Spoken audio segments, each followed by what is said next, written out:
Assalamu alaikum wa rahmatullahi wa barakatuh.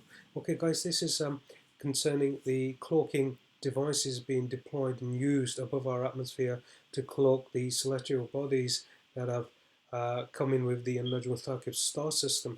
I'm not necessarily claiming that this is the same technology that they're using, but this is just to show you the sort of technology that's available to the military-industrial complex, and that's being used against the Ummah and will be used in the future, I guess. But this just gives an idea and some sort of perspective, so that we can easily digest what we certainly believe to be um, lenses that are being used above our atmosphere to shift the focal point of these celestial bodies, as well as laser beams and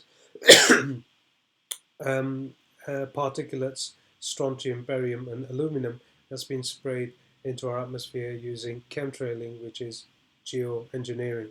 Anyway, this is very interesting. When you're dealing with nanotechnology, a lot of really strange things all of a sudden seem possible or even natural. For the time being, we're trying to avoid calling it invisibility. In the future, I think we can envision a type of product that you could legitimately call invisibility, but I think you're going to see that there are certain distortions in the light that make it roughly visible, so we're calling it cloaking right now. Visible light, the wavelength of visible light is on the order of nanometers. Nanoparticles are on the right scale to sort of interact with that and manipulate it.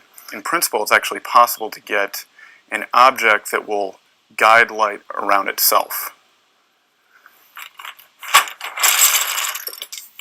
The sphere is this sort of easiest shape to do. Right now we can only cloak convex shapes, and that has to do with the sharp angles. So things like spheres and even cylinders, for the most part, we can do a pretty good job with. Squares, we can do it halfway decent job with, and then when we get to things like triangles where they have the more acute angles, that's where it sort of bends the light in a problematic way. A lot of other research groups have tried to build three-dimensional structures that can do this sort of light guiding, but working with nanoparticles, we prefer to use self-assembly. And in turn, we prefer to use liquids because as the liquid dries, the particles can come together in a particular way.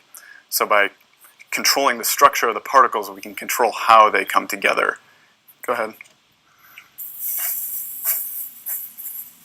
Now it's important to get the droplet size right, since this is sort of a surface area effect, so that's why we're using this atomizer. Of course, it takes a while for the students to get the technique down. If things don't dry evenly, that adds to the distortion of the light. So we just chose to use a simple hair dryer, and it also speeds things up for the demonstration.